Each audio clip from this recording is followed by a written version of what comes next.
e vem. Eu, como advogado, eu obrigatoriamente tenho que ter a cautela de dizer que não conheço a intimidade dos autos. O que eu conheço vem da imprensa e vem de vídeos que eu vi, que me pareceram gravíssimos em termos de ofensas, não apenas aos ministros, mas à instituição Suprema Corte e também à própria democracia. A minha expectativa é de que ele venha a ser condenado, como me parece já propôs em relação a um dos crimes o relator ministro Alexandre de Moraes. Agora, pode acontecer de nós termos algum pedido de vista? Pode acontecer. Esse é um dado objetivo. Oi, Sakamoto, boa noite. Boa noite, Diego. Boa noite, doutor Toron. Boa noite. Tem alguma pergunta para o doutor Toron, Sakamoto, ou quer fazer uma análise da tua expectativa para esse julgamento? Eu tenho as duas, na verdade. Eu só queria perguntar para o doutor Toron, antes de mais nada, o seguinte. Inicialmente, a Procuradoria-Geral da República tinha feito 3 denúncias, né? Encaminhado 3 acusações. 3 acusações ao Supremo Tribunal Federal, né, para que fossem analisadas pela Corte. E, eventualmente, a gente pode ter a condenação por uma denúncia e ele afastar as demais. Pelo que o senhor estava acompanhando, a gente até estava comentando aqui antes de começar, o ministro Alexandre de Moraes, que é o ministro relator do caso, ele já deixou de lado, parece que tudo indica, deixou de lado uma das acusações e centrou fogo em outra, é isso? Perfeito.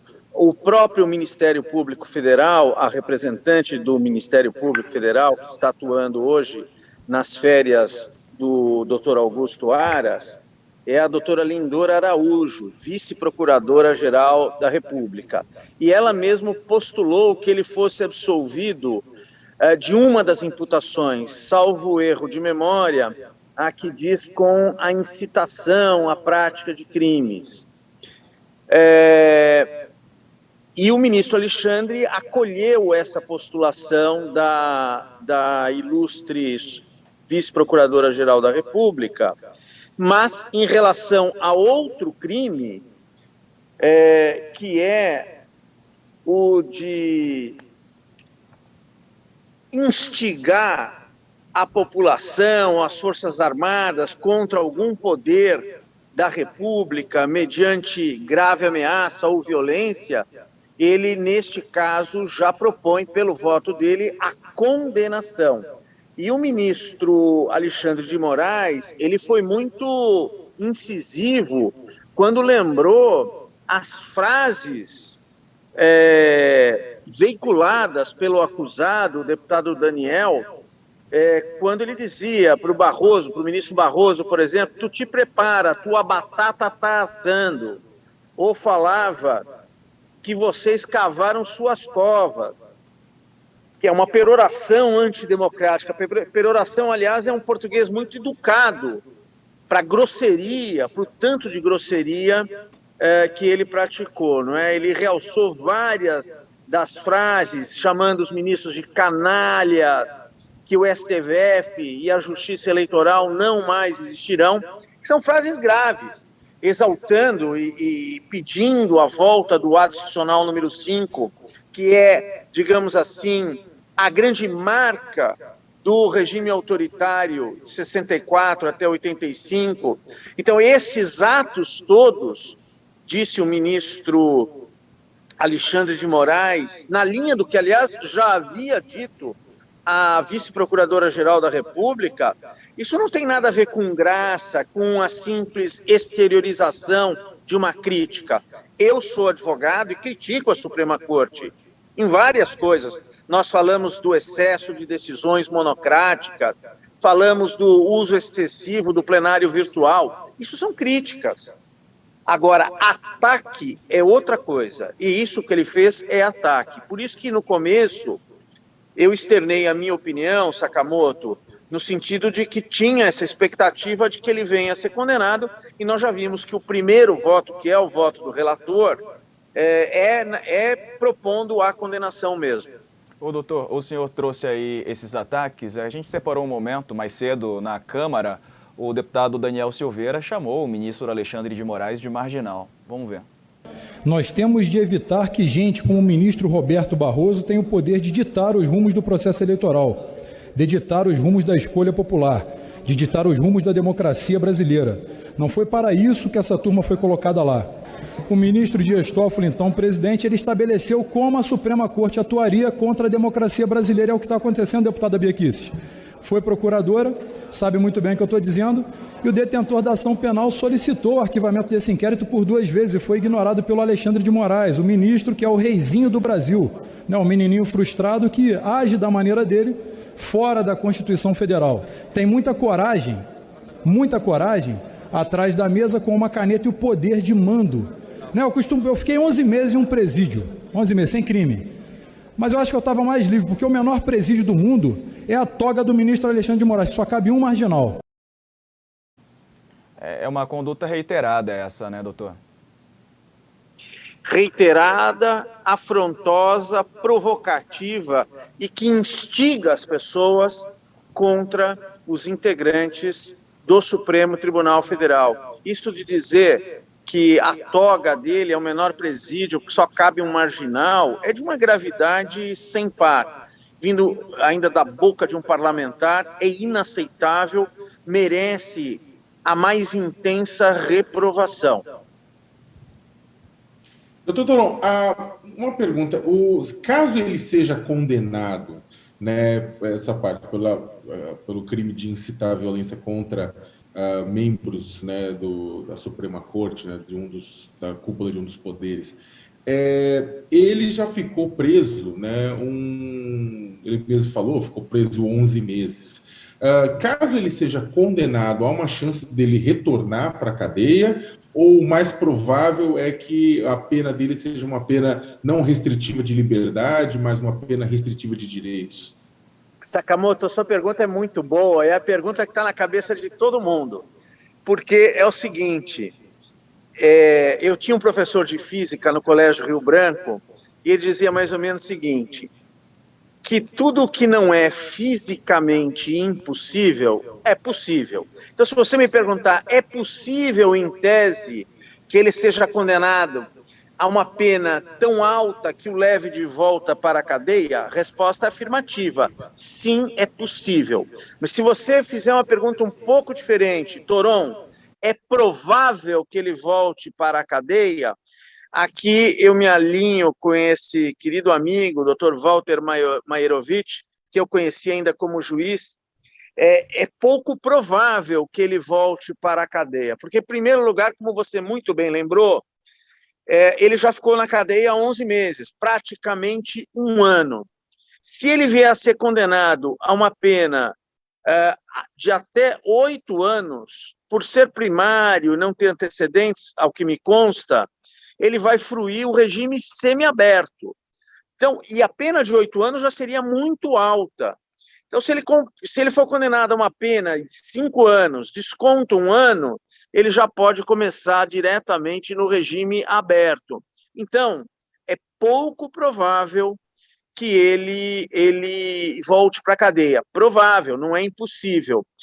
Eu ponderaria que aqui não cabe penas restritivas, não cabem as penas restritivas de direito, porque o delito envolve grave ameaça. Então, aí não caberiam penas restritivas, então ele poderia ser condenado a uma pena em regime semiaberto ou aberto. Isso dirá o tribunal, não é? Eu faria um reparo, se você me permite, Sakamoto. Eu, como advogado, fiquei muito desconfortável, e eu uso aí um português muito ameno, com o fato de não se ter permitido a entrada do próprio acusado no seu julgamento. E eu vou explicar por quê. Primeiro, é um direito que o acusado tem de participar da sessão de julgamento.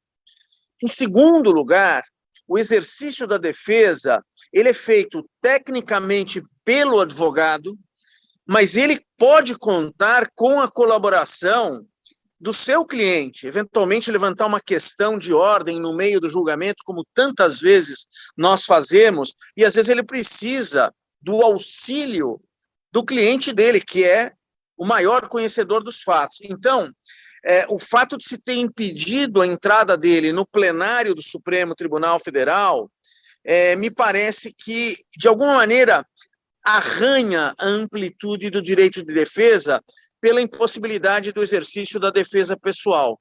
Eu faria esse registro que me parece importante. Sobre esse assunto, a gente tem a reportagem aqui também, o UOL destaca Daniel Silveira e Eduardo Bolsonaro. Os dois foram barrados e não entraram hoje no plenário do STF. Os deputados Daniel Silveira e Eduardo Bolsonaro foram impedidos de acompanhar do plenário do Supremo o julgamento da ação penal contra Silveira sobre ataques que proferiu contra ministros da Corte. Os dois foram impedidos de acessar o plenário por uma resolução do Supremo que estabelece que somente advogados das partes envolvidas no julgamento em questão podem permanecer no local. Tem aqui a resolução. Durante as sessões de julgamento presenciais, somente terão acesso ao plenário e às turmas do STF os ministros, os membros do MP, os servidores e colaboradores indispensáveis ao respectivo funcionamento e os advogados do processo, de processos incluídos na pauta do dia. O senhor quer comentar, doutor? Quero, gostaria, eu já havia lido isso. Quanto ao Eduardo Bolsonaro, eu não tenho dúvida. Aplica-se corretamente a resolução. Se tratasse de um processo de natureza civil ou administrativa, também tudo bem. Mas numa ação penal que pode redundar numa condenação, eu penso que uma resolução não poderia extirpar a amplitude do direito de defesa, impedindo a presença do réu na sessão do julgamento ao lado do seu advogado.